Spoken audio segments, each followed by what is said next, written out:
Bienvenue dans ce RPCE Ozian Talk pour un nouveau numéro. Aujourd'hui, 25 avril, nous célébrons la Journée internationale des filles dans les technologies de l'information et de la communication, une journée instituée par l'Union internationale des télécommunications pour réfléchir sur la question de la sous-représentativité des femmes dans les filières technologiques et scientifiques. Sur ce plateau, je reçois deux dames, pas des moindres. Madame Grace Lucembo, qui est chef de bureau exploitation métier à l'Agence de régulation des postes et des communications électroniques, RPCE, et Madame Dessia Sita, elle est chef de section système et réseau à l'Agence congolaise des systèmes d'information. Bonjour à vous, mesdames. Bonjour à vous. Alors, l'UIT a pensé à une journée dédiée à la jeune fille dans les TIC. Pourquoi, selon vous, une journée pareille? Quel est le problème à résoudre finalement? Je peux dire que le problème qu'il y a, c'est qu'on ne trouve pas beaucoup de femmes dans le domaine des TIC. Donc, l'UIT a pensé faire une sensibilisation aux jeunes filles qui sont encore au bord de l'école pour pouvoir faire des choix dans les séries scientifiques, en fait, dans les séries des technologies, afin de promouvoir ce domaine en termes de genre. Est-ce que la question se pose tout simplement en termes de sous-représentativité des femmes, ou la question se pose aussi en termes d'information, en termes de motivation, pour qu'il y ait beaucoup de femmes dans ces filières-là? Quel est le problème de fond? Merci. Moi, je dis toujours, chaque fois qu'il y a une journée qui existe, ça veut dire qu'il y a un problème. Si l'UIT a pensé organiser une journée pour parler des filles dans les TIC, c'est tout simplement qu'il y a une sous-représentativité.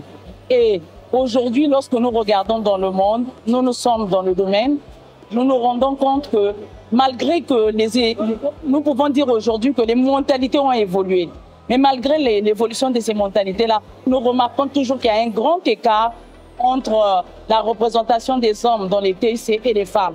Et cela est dû en fait à plusieurs facteurs. Le premier facteur, c'est le facteur socio-culturel. Quand on élève les enfants à la maison, on a tendance à dire aux filles, tel domaine, c'est pour les hommes, tel autre domaine, c'est pour les femmes. Et ça fait que nous, les mamans, nous, les parents, nous n'encourageons pas nos jeunes filles à aller dans les domaines que nous appelons aujourd'hui STEM, sciences, technologies, électroniques et mathématiques. On les encourage plus à faire tout ce qui est assurance, banque et tout. Donc ça, c'est vraiment un facteur. Donc le premier facteur, il est socio-culturel. Mais le deuxième facteur, moi je dis, la femme, c'est la femme elle-même. Donc, en fait, c'est un problème de mindset d'abord. On se dit, je suis une femme, je n'ai pas besoin de pousser très haut, je veux me marier demain, c'est l'homme qui va s'occuper de moi. Et ça fait qu'on a cette tendance-là, en fait, à choisir la facilité.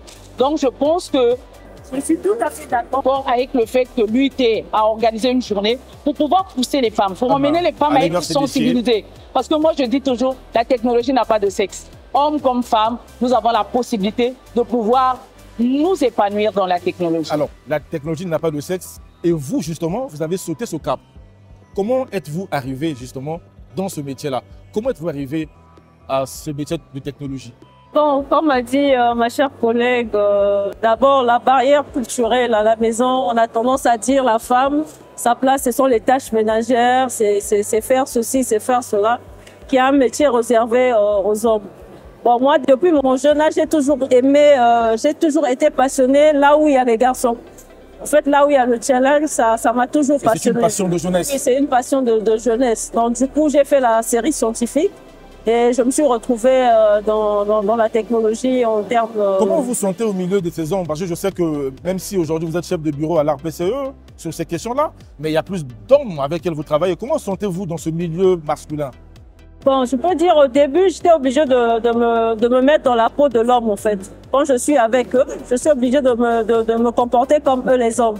Comme ça, je me fais accepter. Parce que tout de suite, quand vous arrivez dans ce milieu, on vous prend pour une femme. Donc vous êtes un être faible, vous ne pouvez pas faire ceci, est-ce qu'elle pourra, est-ce qu'elle ne vient pas pour montrer sa beauté, est-ce qu'elle ne vient pas pour s'exhiber? Mais je me suis dit, je me mets dans la peau de l'homme. Moi aussi, ce qu'ils vont faire, moi aussi je le fais. S'ils font 8 heures, moi je fais par exemple 9 heures. Ah bon? Voilà.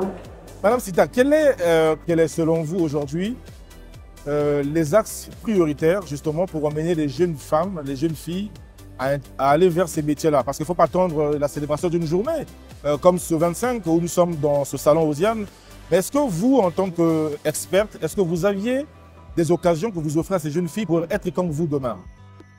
Depuis, ça fait 3 ans déjà Ça, c'est la 4e année. Nous, au niveau de l'Agence congolaise des systèmes d'information, nous partons toujours dans les lycées et les collèges pour aller sensibiliser les jeunes filles à opter pour les domaines de la science. Pourquoi nous le faisons? Nous nous sommes rendus compte que ce n'est pas en devenant grand qu'on choisit. Une jeune fille peut déjà choisir très tôt. Et je crois bien, ma consoeur vient de le dire, elle, depuis son enfance, elle était passionnée de tout ce qui est technologie. Et moi, je pense qu'aujourd'hui, il y a un grand travail qui doit se faire. Je disais même qu'aujourd'hui, il est impératif pour nous, pour que nous puissions aller même dans les écoles primaires, aller sensibiliser les jeunes filles pour leur dire il y a plusieurs opportunités. On n'est pas toujours obligé d'être secrétaire, on n'est pas toujours obligé d'être comptable. On a la possibilité aujourd'hui d'être ingénieur, vraiment, et être au même niveau que les hommes. Et moi, je veux rebondir sur ce qu'elle a dit. On n'a pas besoin, en fait, de devenir masculin pour émerger dans ce domaine. Tout ce dont nous avons besoin, c'est juste le travail. Et moi, je dis, à compétence égale, dans le domaine technique, on choisit d'abord l'homme.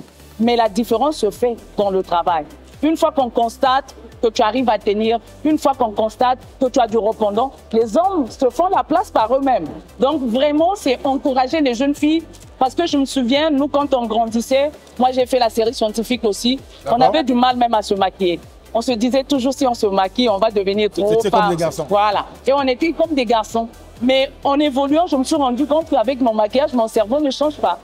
C'est ce qu'il y a à l'intérieur qui compte. C'est l'intérieur qui compte. Donc on peut être belle et faire la science. Ça marche, ça se marie même très bien. Parce qu'on n'est pas, les gens en te voyant peuvent se dire, ah celle-là elle est trop maquillée. Mais une fois qu'on commence à t'entendre, automatiquement, les opinions changent. Il y a une question qui me vient en tête, c'est justement quelle est la valeur économique de ce genre de fonction pour des dames de la société? Comment est-ce qu'on peut, quand une femme a un poste de responsabilité dans le secteur de la technologie, quelle valeur ce poste-là a-t-il à la différence d'un homme?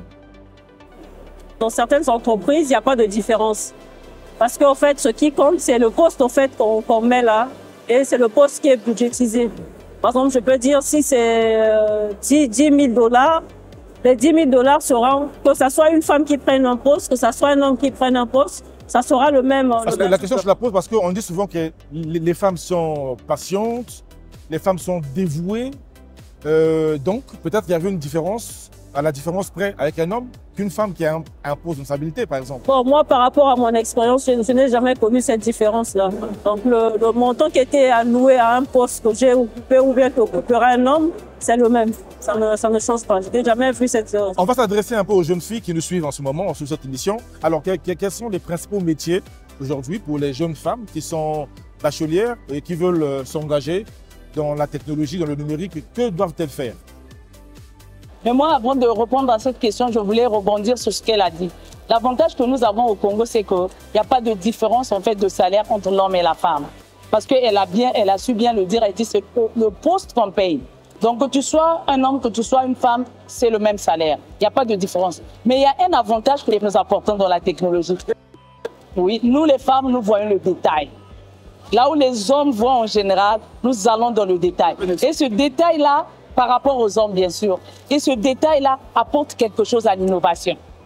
Là où les hommes peuvent voir les généralités, le fait que la femme voit le détail, ça peut apporter quelque chose à la technologie. Donc vraiment, nous encourageons les femmes à aller vers les technologies parce que nous savons que si nous y mettons, nous allons apporter quelque chose. Nous allons apporter notre pierre à l'édifice et nous allons emmener ce Congo à un autre niveau en termes de technologie. Alors, grâce à ces mots, les métiers justement que les femmes peuvent emprunter, la jeune dame qui est bachelière ou celle qui veut simplement avoir une nouvelle orientation, quels conseils vous lui donnez? Bon, actuellement, il faut regarder les tendances. Parce que hier, c'était la maintenance informatique qu'on voyait dans les TIC, c'était les télécoms, c'était la programmation. Mais aujourd'hui, avec la tendance, les entreprises ont tendance à manipuler beaucoup de données maintenant. Donc, en fait, l'accent est mis sur les données. Donc, dans les données, par exemple, vous avez des métiers comme des analystes, vous avez des programmeurs, vous avez de ceux qui font de l'intelligence artificielle. Vous avez aussi ceux qui gèrent ces... Parce que ces données, en fait, une fois que vous les structurez, il faut les mettre dans un environnement, dans une plateforme. Donc, vous avez aussi des métiers dans l'infrastructure.